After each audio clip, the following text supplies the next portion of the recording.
Mladinsko zvezo Brez izgovora Slovenije. Mogoče bi začeli pri tem, kaj sploh je Brez izgovora.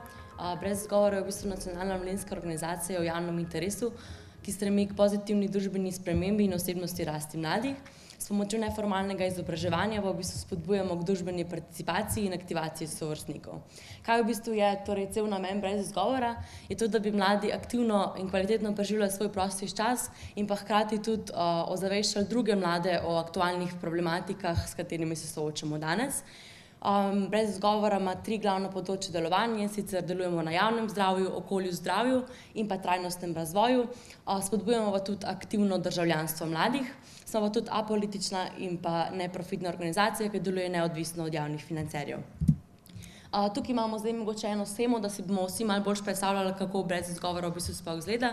Tukaj imamo naprej napisanih nekih 6 mest, v katerih delujemo, torej imamo Novo Gorico, Obalo, Postojno, Ljubljano, Kranj in pa Celje. V teh mestih v bistvu aktivisti začnejo svojo pot. Se opravičujem, samo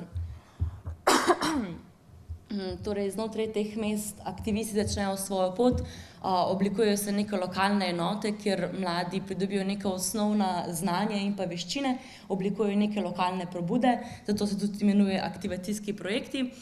Potem pa lahko grejo naprej na projekte za družbeno spremembo, ki so pa na javnem zdravju, okolju, zdravju in pa trajnostnem razvoju. Danes se bomo malo bolj posvetili projektom oziroma programom na javnem zdravju. Pa bi začela mogoče kar s tobakom, ki je v bistvu tudi neko prvo področje, na katerem smo Brez izgovora delali.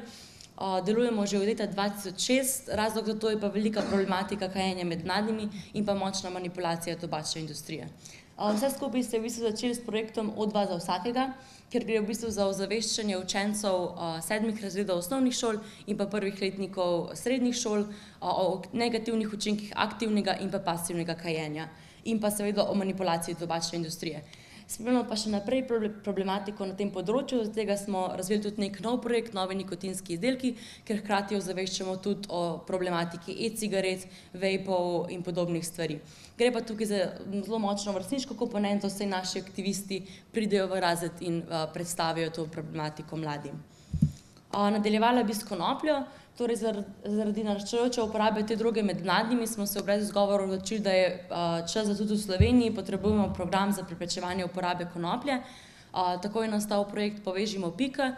Gre tudi za neko vrstniško delavnico v prvih letnikih srednjih šol in pa informira o škodljivih učinkih konoplje, razbija mite, išče alternative.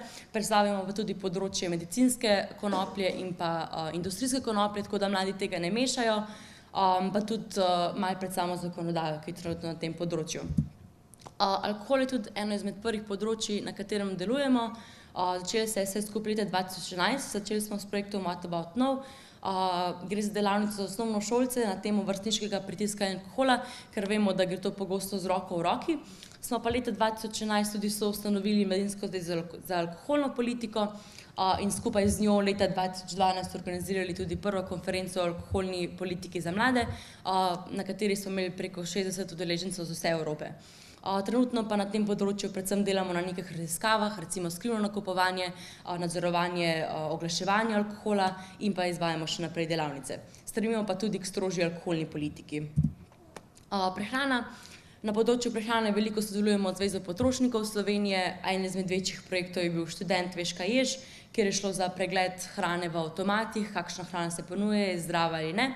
Promoviramo tudi uživanje zdravega zajtrka in pa zdaj se ukvarjamo tudi z analizo študentskih obrokov na bone. Potem imamo tudi duševno zdravje. Področje duševnega zdravja, kot vsi vemo, je zelo raznoliko, od tega smo ga v organizaciji razdelili na 4 podkategorije. Samopodoba, vrstniško nasilje, samopoškodbeno vedenje in pa stres.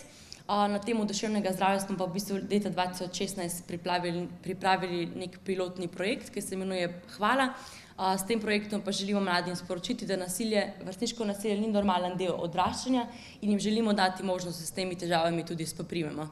Projekt je bil pilotno izveden na osnovni šoli Hinka Smrekarja in je bil zelo dobro sprejet. Za na konec bi pa mogoče omenila še nekatere druge projekte, ki se jih mogoče ne da čisto uvrstiti v katerokoli to kategorijo, ampak se nam zdijo, da so zelo pomembni. Recimo projekt Martin Krpan, program temelji na celovitem pristopu k preprečevanju nastanka zasvojenosti s tobakom in alkoholom, ter vključuje in mlade, in njihove starše, in njihove učitelje.